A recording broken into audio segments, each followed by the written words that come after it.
Nenek nama kuburannya.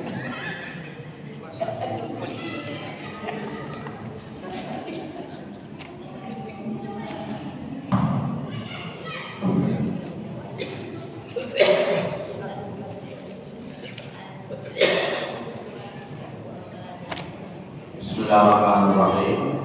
Assalamualaikum warahmatullahi wabarakatuh. Sebelum kita mulai, siapa lagi yang belum dapat buku? Sudah? Ada ibu belum? Ya, gimana bawahnya? Udah? Bawah. Belum? Ini deh. Siapa yang belum? Belum ada ibu.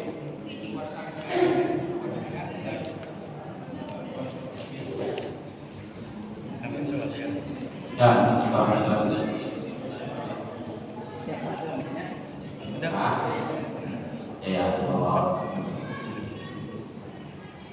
Nahmaduka ya man Allah ta'ala subulal hidayah wa sabta wa salilna bisawatul waqayah asyhadu an la ilaha illallah wahdahu la syarika lah wa asyhadu anna Muhammadan abduhu wa rasuluh. Allahumma shalli ala Muhammad wa ala alihi wa sahbihi wa sallam tasliman katsira. Amma ba'du. Pertama kali kita bersyukur kepada Allah, salawat kepada Rasul. Allahumma sholli ala sayyidina Muhammad wa ala ali sayyidina Muhammad. Para jamaah yang dimuliakan Allah, rencana selanjutnya setelah hari ini kita selesaikan sholat dan menahan. Tapi ada rencana siap hari raya para bapak dan ibu kita praktekkan. Saya lagi membuatnya, mungkin Pak Selamat dan beberapa orang langsung dibuat di kapannya orang dan tanpa buku. Nah, berarti harus dihafal. Yang sini kan tidak banyak niatnya, niat supaya kapan ya. Kalau bisa tidak pakai buku, kan bisa dihafal sebulan ini. Hafalannya ada banyak. Engkau supaya kapan kan sudah hafalnya. Tambah lagi Bismillahirrahmanirrahim. Tambah lagi tadi nawaitu segala macamnya. Niat itu kalau tak bisa nanti bahasa Arabnya, boleh bahasa Indonesia atau bahasa Papua. Karena sebenarnya niat itu muqtalan bi qalbi, dalam hati kita. Ya, cuma ini ada lafaznya sama dengan usolli fardusuhi sampai akhir, itu namanya ialah lafaznya. Kalau niat dalam hati. Dan ini kita barangkali hal sulitnya ini hanya dua saja. Pertama, mengoyak kapan. Yang kedua, memandikan. Ya, itu mungkin yang agak tertutup, tidak untuk orang banyak. Saya ulang lagi, ini adalah arenanya keluarga dan ini terakhir ya. Malahan kalau di kampung-kampung, kalau di kampung saya tidak ada pemandian mayat. Kita kan ada pemandian. Malahan anak-anaknya atau cucu-cucunya berbaris, meluruskan kakinya dan mayat diletakkan di atas kaki dan paha keluarganya. Kalau sini kan tidak seperti itu. Kalau di kampung macam itu, ya apapun yang terjadi, makanya dia rasa sabar itu. Ya, Kalau kita kan tidak. Dan makanya Bapak Ibu sekalian, sunat hukumnya mandi orang yang memandikan mayat. Ya, sunat hukumnya mandi orang yang memandikan mayat. Satu, biasanya orang yang suka memandikan mayat hilang penyakit genetiknya. Coba tanya, memandikan mayat ada genetiknya? Ya. Jadi banyak keuntungannya. Dan yang ketiga dalam hadis yang dibacakan semalam, bahwa orang yang suka memandikan mayat tapi tidak dia ngomong kemarin tentang apa ditemukannya waktu mayat itu, diampunkan dosanya. Dan kita bacakan hadisnya, diampunkan dosanya seperti kedua di ummi, seperti dia baru dilahirkan ibunya, fitrah suci. Itu pahalanya orang yang memandikan mayat.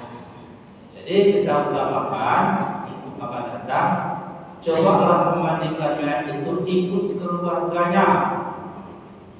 Nah, jangan ikut tunggu-tunggulah. Pak Saban dari Jakarta, tunggu saya. Dibawa ajudan pula. Waktu mandikan, fotolah dia.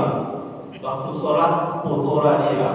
Waktu masuk kubur, fotolah dia. Ini kurang ajar orangnya ini. Bukan menolong namanya ini. Hanya ingin difoto bahwa dia ada foto waktu ayahnya meninggal. Apa tunggu-tunggu orang seperti ini? Tidak ada gunanya ditunggu. Maka kita harus usahakan ikut yang fardu kifayah yang keempat itu memandikan, itu kita mengapani itu kita. Kasih jelaskan, memandikan ini terakhir nih. Besok tak ada lagi yang memandikan kita. Kalau mungkin besok dia datang memandikan kita, pasti kita lari. Nah, ya. Hari ini terakhir memandikan ayah, memandikan mak, memandikan anak. Besok tak ada lagi. Maka usahakan ikut. Ini usahakan ikut. Tidak pandai ikut. Lama-lama pandai. Syaratnya saya bilang dari awal. Memandikan mayat ini, banyak pun ilmunya, doktor, profesor pun dia, kalau tak berani dengan mayat, apa tidak ya dulu? Sepertinya, apa tidak? Tidak ada bukan profesor situ loh. Yang jelas orang mandikan mayat mau bukan mayat, memang dingin. Namanya orang sudah meninggal. Nah, makanya usahakan ikut aja yang diarahkan, ikut memandikan mayat supaya kita dapat keampunan dari Allah. Jelas jalan peluang untuk berikan keampunan kepada kita. Ya, untuk hari ini kita akan kaji dua. Yang pertama sholat. Sholat ini bisa umum, laki-laki perempuan. Nah, laki-laki perempuan yang memang dulu, kalau dulu perempuan jarang sholat mayat. Ya, suka. Tapi lama-lama berkembang banyak. Sekarang banyak perempuan ikut sholat mayat. Dan seperti biasa, bahwa mayat itu kalau dia sudah jadi mayat, waktu sholat dia saf pertama. Ya, tak boleh dia dibuat saf kedua. Tak pernah ada ke masjid, tetap saf pertama. Jadi tidak ada bedanya. Orang alim tidak alim segala macam, kalau sudah meninggal taruh saf pertama. Baru, nah. Tak solat pun di depan dia je. Betul. Tanpa belakang dia tetap saf pertama. Nah, tapi berusahalah Jangan nanti sempat diosong orang kita jadi saf pertama. Kan pertama namanya tuh di depan. Tidak ada tulisan dia lagi loh. Dia sendiri dia. Betul. Itu yang pertama. Yang kedua, pembedaan laki-laki dengan perempuan. Tadi tahu saya Pak. Berdiri ya. Kita anggaplah ini mayat laki-laki. Ini kepalanya, dan ini dadanya, dan ini kaki paha kaki. Kalau laki-laki imamnya ditentang kepalanya ini. Imam kalau makmum satu.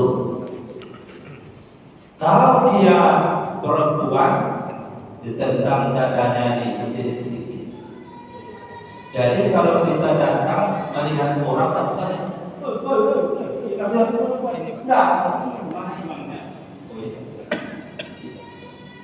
mungkin tak nampak ya.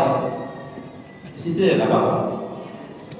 Sini dia kepala sudah dari tentang ini urusan imam. Ya. Tapi kalau dia perempuan sudah beda. Sini imam, beda. Lah, itu namanya perbedaannya antara laki-laki dengan perempuan. Ya. Sekarang sholat mayat itulah sholat yang tidak ada rukuk. Jangan rukuk, nanti gimana sujudnya? Ya, ada kejadian di Pandau tahun 96. Saya pura-pura masuk ke Pandau. Pada saat itu bahwa apa ini? Pada saat itu ada yang meninggal di Blok B. Saya baru datang, baru kenal, tahu orang baru pindah ke Lengan. Diundanglah Ustaz dari Pekanbaru. Ustaz itu tidak menjamin bisa semua. Banyak Ustaz juga cerita mayat pandai, tapi coba mandikan pandai dulu. Ternyata dia waktu jadi imamnya rukuk. Jamaah bingung, kok rukuk? Nanti sujudnya ke mana? Ini bilang. Saat itulah saya buat gerakan di sana. Kita melaksanakan fardu kifayah.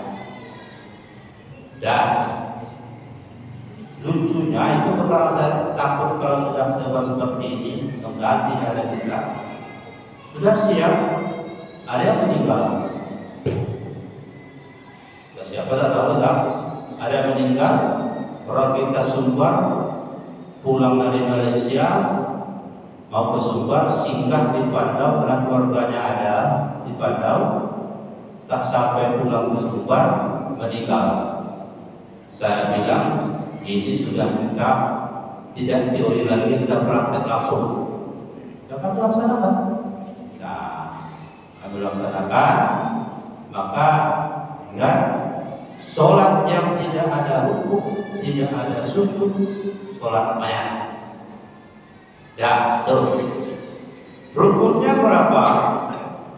Ya, rukunnya ya satu, takbir 4 kali, ya, dengan takbiratul ihram, membaca Al-Fatihah, hafal kita itu, membaca sholawat Nabi, hafal, tiap sholat dibaca. Membaca doa takbir ketiga untuk mayat. Duku ini